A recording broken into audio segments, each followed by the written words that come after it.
अस्सलाम वालेकुम एवरीवन। फवाद, क्या हालात हैं सोलर मार्केट के? इंटरनेशनली भी अगर हम देख रहे हैं तो प्राइसेस कहाँ पे जा रही हैं, और पाकिस्तान में क्या प्रेडिक्ट कर रहे हैं कि आगे प्राइसेस किस तरह होंगी? देखिए, पाकिस्तान में प्राइसेस नीचे आ रही हैं सोलर पैनल्स की, और आगे आने वाले दिनों में और नीचे आएंगी। उसके कुछ वजूहत हैं, बड़ी क्लियर सी वजूहत हैं। एक तो ये कि डॉलर का रेट पाकिस्तान में नीचे आ रहा है, ठीक है। दूसरी बात यह है कि जो सिलिकॉन की प्राइस है वो चाइना में और कम हुई है। सिलिकॉन की जो सिलिकॉन है वो मेन रॉ मटेरियल है सोलर पैनल की मैन्युफैक्चरिंग में, ठीक है। तो पहले भी आपने देखा है कि उसका इम्पैक्ट आया है। सोलर पैनल्स की जो कॉस्ट चाइना के अंदर है वो कम हुई है, तो आगे भी कम हो रही है। तीसरी बात यह है कि मार्केट में जो चोर बाजारी है वो खुलती जा रही है और एक्सपोज होती जा रही है दूसरे टर्म्स के अंदर, और दिखता जा रहा है कि जो नाजायज़ मुनाफे हैं वो किस तरह कमाए जा रहे हैं। तो नाजायज़ मुनाफे में नॉर्मलाइजेशन लाने के लिए कस्टमर ने अपना हाथ रोका हुआ है परचेजिंग से, जिसकी वजह से अफेक्ट आ रहा है सेलिंग के ऊपर। तो जो इम्पोर्टर 50 रुपये का मंगवा के 90 रुपये का बेच रहा था पर वॉट का पैनल, अब वो 75 रुपये, 74 रुपये, 73 रुपीज़, 74, 75, 76 इन रेट्स पे आ गई है बात। कॉस्ट तो आज भी वही है, वही 48, 49, 50, 51 ये कॉस्ट पड़ रही है नॉर्मल 45, 550 वॉट के पैनल्स की। तो अगेन जो रिटेल है उसकी, वो जब डिस्ट्रीब्यूट इम्पोर्टर अपने एंड पे, रिटेल भी नहीं है, इम्पोर्टर ही जब उसको 90 रुपये का बेच रहा है तो 80% मार्जिन उठाने की वो कोशिश कर रहा है। कैसी है? तो अब जब दिख रहा है कस्टमर को कि इस तरह की चोर बाजारी होगी, इतना नाजायज़ मुनाफा रखेगा, तो फिर परचेजिंग कम कर दी है, जिसकी वजह से पॉजिटिव इम्पैक्ट आ रहा है कि प्राइसेस नॉर्मलाइज कर रही हैं। आज भी स्टॉक अबंडेंटली अवेलेबल है, बहुत स्टॉक अवेलेबल है, जिसको जितना चाहिए उतना ही अवेलेबल है, और क्वांटिटीज़ में अवेलेबल है, और जेन्युइन आइटम्स अवेलेबल हैं, बट प्राइसिंग नीचे आ रही है। अब ये भी देखें कि बिजली की प्राइसेस ऊपर जा रही हैं, इलेक्ट्रिसिटी सस्ती तो नहीं हो रही, but on the other hand solar panel के प्राइसेस नीचे आ रही हैं। तो नाजायज ही प्रॉफिट था ना जो रखा हुआ था, जो नाजायज वो थे फिगर जिनके ऊपर जाके सट्टेबाजी चलाई हुई थी कि जी 100 रुपए जाएगा ही जाएगा। अब इसको 100 लेके जाना है, 100 लेके जाएंगे, अब इसको 100 से ऊपर लेके जाना है हमने, बिल्कुल ऐसे, ताकि हमारा मैक्सिमम प्रॉफिट निकले। बिल्कुल इसी चीज को आप लोगों को बताने से फायदा ये हुआ कि कर्टेल किया है मार्केट ने, और ओपन मार्केट थी, शुक्र है, तो उसकी वजह से प्राइसेस नीचे आई हैं और फायदा सबका ही हुआ है। बिल्कुल सबका फायदा हुआ है, और जो सट्टेबाजी है उसमें थोड़ी सी बेहतरी आई है, अभी भी हो रही है बट थोड़ी सी बेहतरी आई है, आगे जाके ख़त्म हो जानी चाहिए इंशाल्लाह। प्राइसेस भी नॉर्मलाइज होनी चाहिए और मार्केट में सिर्फ जेन्युइन आइटम मिलना चाहिए, फेक आइटम मिलना बंद हो जाना चाहिए। क्योंकि बहस ही नहीं, बात ही नहीं होनी चाहिए ना, आसान अल्फाज में होना ये चाहिए, जो इंशाल्लाह बहुत जल्दी हो जाएगा कि जब कोई सोलर पैनल का नाम लिया करेगा तो उसको मिला ही डॉक्यूमेंट्स के साथ करेगा। बिल्कुल, बात खत्म हो गई। बस आसान अल्फाज में इतनी ये उसके अलावा तो ज्यादा गेम ही नहीं है। ये वही बात है कि गाड़ी लेने जा रहा हूँ तो एनसीपी ले लूँ या पर्चों वाली ले लूँ, ये क्या बात है? मतलब भाई पर्चों वाली गाड़ी होती है ना, कानून के मुताबिक तो रोड पे पर्चों वाली चल सकती है, एनसीपी गाड़ी तो नहीं चल सकती, उसका तो कोई पर्चा ही नहीं है। फिर वो कोई चोरी कर ले आपसे तो आप कैसे प्रूफ दिखाएंगे ये मेरी थी या उसकी? इलीगल है ना, जो इलीगल चीजें उस मुल्क के कानून में, उसकी तो डिस्कशन नहीं होगी ना। ऐसी है, तो स्मगलिंग वाले सामान डिस्करेज हो रहा है, स्टेट लेवल पॉलिसीज के मुताबिक भी हो रहा है, वैसे कस्टमर में भी आगाही आ रही है, और कस्टमर जैसे जैसे रिजेक्ट करेगा 2 नंबर सामान को, 3rd क्लास सामान को, नॉन डॉक्यूमेंटेड, नॉन वारंटी वाले सामान को, तो जान आहिस्ता आहिस्ता छूटना शुरू हो जाएगी और कस्टमर का बेनिफिट बढ़ता जाएगा। क्योंकि प्राइसिंग में कोई बहुत फर्क नहीं है, बेनिफिट जेन्युइन सामान में ही है, क्योंकि 25 ईयर्स की वारंटी है, 25 साल आइटम ने चलना है, और वो चलता है 25 ईयर्स। जो कचरा सामान है वो 3-4 साल बाद अपने एम्पेयर छोड़ना शुरू कर देता है, मैसिव डिग्रेडेशन आने शुरू हो जाती है, और सी ग्रेड का सामान है तो उसमें आग भी लगना शुरू हो जाती है, और पैनल्स पूरे के पूरे आग पकड़ लेते हैं, जल जाते हैं, क्योंकि हाई इलेक्ट्रिकल इक्विपमेंट। अच्छा, आगे आए आप इन्वर्टर्स में, मुझे बताएं, बहुत सारी वेरिएशन आ रही है मार्केट में। जब हम देखते हैं कि यार एक ही इन्वर्टर अगर एक 5 लाख रुपए का दे रहा है तो एक 5.25 लाख रुपए का दे रहा है, 60-70,000 रुपीज का फर्क एक इन्वर्टर के पीछे। इन्वर्टर में तो इतनी गेम रही नहीं कभी भी, तो ये वेरिएशन कहाँ से आ गया? और ये अभी देखने को ज्यादा मिल रहा है। बिल्कुल, इसमें 2 नंबर एक ही चीज बिल्कुल मैं क्लैरिफाई कर दूं, एक ही इन्वर्टर अगर 10 किलोवाट का जो मार्केट में हर कोई 5 लाख रुपए का बिक रहा है इजीली, तो या तो आपको 480-90 का मिल जाना चाहिए, 5-10-20 का मिल जाना चाहिए, 5.25 लाख, 6 लाख रुपए, लाख रुपए का फर्क आ रहा है। बिल्कुल, या सस्ता मिल रहा है आपको इतना ही, तो ये किस वजह से आ रहा है? वही आपके वाली बात है। देखें 20-15,000, 10-15,000 इतना फ़र्क तो समझ आता है कि इतना फ़र्क तो हो सकता है ना, प्लस माइनस आप कर सकते हैं, बट ये जो 50,000 रुपये, 60,000 रुपये और उससे ऊपर का फ़र्क भी दिखने में आ रहा है, वो रिकॉल वाले इन्वर्टर्स हैं, वो डैमेज इन्वर्टर्स हैं, वो फॉल्टी इन्वर्टर्स हैं, वो रिकॉल के इन्वर्टर्स हैं, वो मिसहैंडल्ड इन्वर्टर्स हैं। ये सारी कैटेगरीज वो होती हैं कि एक इन्वर्टर हुआ, किसी ने इंस्टॉलर ने लगाया किसी की साइड पे, वो डैमेज हो गया, फर्ज करें इंस्टॉलेशन के वक्त इंस्टॉलर ने मिसहैंडल किया, डैमेज कर दिया, जो मोस्टली हो जाता है। इलेक्ट्रिशियन को बेच के जब लगवाएंगे तो फिर आगे आप क्या एक्सपेक्ट कर सकते हैं? यही वो क्या होगा, गलती में यही यही चांसेस है ना मेजॉरिटी।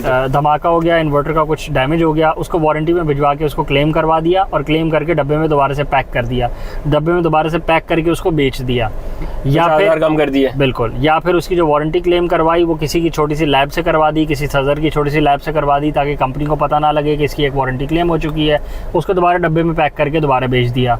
या फिर वो इन्वर्टर्स जो गिरे हुए हैं, डैमेज हुए हुए हैं, या वो इन्वर्टर्स जो चोरी के हैं, बहुत सारा चोरी का माल भी है।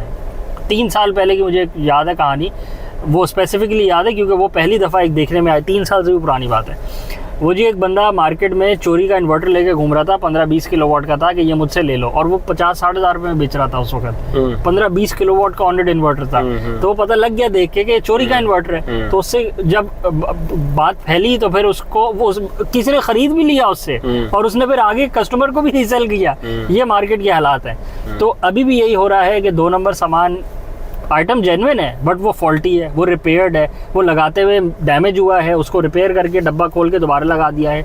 या फिर कभी कभी ऐसा भी होता है कि एक इन्वर्टर लिया, वो किसी की साइट पे लगाया, लगने के कुछ ही घंटे बाद कस्टमर ने कहा ये मुझे समझ नहीं आ रहा, इसको उतारो, मुझे वो दूसरा वाला लगा दो जो मैं पहले चाह रहा था, या कोई भी वजह। अच्छा जी, उतार के लगा दिया, वापस डब्बे में पैक किया, ऊपर से टेप लगाई, डब्बा सील हो गया, कहानी खत्म। अच्छा ठीक है, आपको एज ए कस्टमर तो नहीं पता लगा कि यार वो लगा हुआ है, 6 घंटे चला हुआ है, रिपेयर हुआ है, धमाका हुआ है, फॉल्टी हुआ है, मिसहैंडल्ड हुआ है, आपको नहीं पता लगता। जो अभी आपने सिनेरियो बनाया ना लास्ट वाला, इसमें तो इन्वर्टर चलो किसी के पास लगा और उसने बोला मुझे नहीं चाहिए, और उसी वक्त उतार के वापस अब वो यूज्ड हो गया। अब ठीक है, एक चीज हो गई कि वो यूज हो गया, वो नया नहीं रहा, वो इन्वर्टर खराब नहीं है। अच्छा, इन्वर्टर खराब नहीं है, बिल्कुल, इन्वर्टर ठीक है, बिल्कुल आपको ठीक ही इन्वर्टर मिला, बिल्कुल, पर उस दुकानदार को तो आपको बताना चाहिए ना कि ये यूज्ड है, बिल्कुल, ये लगा भाई, this is not brand new. बिल्कुल, आप तो उसको पैसे ब्रांड न्यू के दे रहे हैं ना। बिल्कुल। अब आप देख रहे हैं कि यार ये मुझे 60,000 सस्ता दे रहा है, बकाया मार्केट में सब मुझे 50-60 हजार रुपए महंगा दे रहे हैं, भाई तो मैं इससे ले लेता हूँ, ये सस्ता दे रहा है। बिल्कुल। वो भाई साहब बताने को राजी नहीं है कि ये मैंने डब्बा खोल के एक जगह लगाया था, वहां से उतरा हुआ है। आप अपनी स्मार्टनेस के यार मुझे तो सस्ता मिल रहा है ना, मैं पैसे बचा लेता हूँ। बिल्कुल ऐसी। आप सिर्फ पैसे नहीं बचा रहे, प्रॉब्लम ये है कि जो जिस मुल्क में हम बैठे हुए हैं, यहाँ किसी ने सच बोलना ही नहीं है, या सच बोल के बिजनेस करना ही नहीं है, या झूठ बोल के करना है या चुप रह के करना है। तो अगर झूठ बोल के और चुप रह के करवाने के लिए आप अपने 50,000 रुपए बचा रहे हैं, तो फिर आप पहले से समझ जाएंगे कोई गड़बड़ हो सकती है, थोड़ी इतनी थोड़ा सा अकल फिर आप भी लड़ा लें कि आप अमेरिका में नहीं घूम रहे, कि आपको पहले से बता दें कि यार आज ना खरीदो कल ले लो, यही चीज में $20 सस्ती मिल जाएगी। इतना अच्छा यहाँ कोई नहीं है। या तो आपको किसी ने ये भी नहीं बताया कि डॉक्यूमेंट्स भी कोई लेने की चीज है, जो हम माल बेच रहे हैं वो उसमें C क्लास मिक्स कर करके बेच रहे हैं, तो इनसे आप एक्सपेक्ट कर रहे हैं कि ये 50,000 सस्ता आपको दे देंगे, वो भी जेन्युइन ब्रांड न्यू आइटम। जब वो सस्ता दे रहे हैं तो वो 2 नंबर सामान है, वो रिपेयर हुआ है, वो यूज्ड हुआ है, वो नया नहीं है, it's not a brand new item. आपको अगर वो कह भी दे कि नहीं सर ये तो 1 घंटे की टेस्टिंग पे लगा के उतार दिया था, आपको कैसे पता कि वो रिपेयर नहीं हुआ? आप खोल के अंदर से चेक करेंगे क्या? नहीं बोलेगा, यहाँ तक भी नहीं बोलेगा कि 1 घंटे की टेस्टिंग रिपोर्ट, वो तो बोलेगा ब्रांड। देखो टेस्टिंग की चीज के प्राइस हमेशा अलग होते हैं ना यार, टेस्टिंग का सामान होता है मार्केट में। आप आईफोन की दुकान पे जाते हैं, उनके टेस्टिंग का पड़ा होता है, आप गाड़ियों की दुकान पे जाते हैं, उनका टेस्टिंग का पीस अलग होता है गाड़ियों का, और वो फिर उससे 10,000 20,000 सस्ता मिलता है। बिल्कुल। आप भी बता के भेज दो, उसमें कोई गलत नहीं है यार, ये पार्ट मैंने एक जगह लगाया था, ये वहां से उतारा है और बस सिर्फ उतारा है, या आप बता दो यार ये रिपेयर हुआ है, ये मैं इतना सस्ता दे रहा हूँ इसलिए। सही। प्रॉब्लम इस चीज में झूठ बोल के, आप झूठ बोल के आप नया करके नहीं बेच सकते कि वो चीज नई नहीं है, और कस्टमर को आप डिसीव कर रहे हैं, वो कह रहा है यार मुझे वहां से 20,000 रुपए सस्ता मिल रहा है, 50,000 रुपए सस्ता मिल रहा है। यही टैक्टिक्स तो सोलर पैनल्स में भी हो रही है ना, बंद पैलेट को खोल के 31 पैनल पैलेट में फर्ज करें तो 3 पैलेट उसमें 2 नंबर वाले डाल दिए और पैलेट को दोबारा से सील कर दिया। नया पैनल आया, उसको खोले, उसके एल्यूमिनियम के फ्रेम, उसके अंदर सीरियल नंबर अपनी मर्जी का लगा दिया, C ग्रेड वाले के अंदर A ग्रेड का सीरियल नंबर घुसा दिए। यही तो कर रहे हैं पाकिस्तान में। कंटेनर है उसमें 20 पैलेट है फर्ज करें, 3 पैलेट 2 नंबर के डाल दिए, तो जी मार्जिन बढ़ जाएगा। तो चोर बाजारी जो पैलेट्स में हो रही थी, सोलर पैनल्स में हो रही थी, अब वही 2 नंबरी सोलर इन्वर्टर्स में भी हो रही है। कस्टमर को होशियार हो जाना चाहिए। जब भी आपको इन 2 नंबर पैनल में भी तो यही करते थे ना, 80 रुपए का अगर पर वॉट जेन्युइन पैनल था तो 78 77 में 2 नंबर देते थे, ताकि आपको शुबह ना होए कि बहुत ही 2 नंबर चीज है। इन्वर्टर्स में भी यही हो रहा है। 40 50 60 हज़ार रुपए का फर्क तो नॉर्मल रखा जा रहा है। ज़्यादा घेरने के लिए लाख रुपए तक बात चली जाती है, कम घेरने के लिए थोड़ा कम कर लिया जाता है। टैक्टिक यही है, आपने जहाँ इतने पैसे लगा रहे हैं, आप 2 नंबर चीज़ लेना चाहते हैं तो आप ले लें, अगेन रेपरकशंस आप ही ने फेस करने हैं। और अगर ब्रांड न्यू के पैसे दे रहे हैं तो फिर ब्रांड न्यू ही लें। ब्रांड न्यू की प्राइसिंग आप मार्केट में चेक करें, आपको अंदाज़ा हो जाता है। आप कंपनी से पूछें, आप बाकी ऑथराइज वेंडर से पूछें। आप जब ऑफिशियली रेट लेते हैं तो ऑफिशियली रेट में फ़र्क नहीं निकलता। जब आप अनऑफिशियल ऐसी कोने में बैठा हुआ है, अपनी मर्ज़ी का बोर्ड लगाया हुआ है, ABC सोलर लिखा हुआ है, 4 इन्वर्टर रखे हुए हैं, कोई आफ्टर सेल्स नहीं है, कोई, तो फिर आपको देख के पता लग जाता है। और अगर आपकी प्राइसिंग में बहुत फ़र्क आ रहा है तो फिर आप समझदार हो जाएं, ज़रा कान खड़े आपके हो जाने चाहिए। बाकी सीक्रेट पैनल तो आज भी 50 रुपये का मिल रहा है, जो बिल्कुल रिजेक्टेड थर्ड क्लास सामान है वो आज भी 50 रुपये का मिल रहा है। आप बोलें वो बहुत सस्ता है तो आप ले सकते हैं, खुली मार्केट है, चलेगा तो भी आपका, आग लगेगा तो भी आपका। इलीगल चीज़ों को डिस्करेज करें, आप डिस्करेज करेंगे ही तो ये चीज़ें रुकेंगी इस मुल्क में आना, और मुल्क तभी चल पाएगा।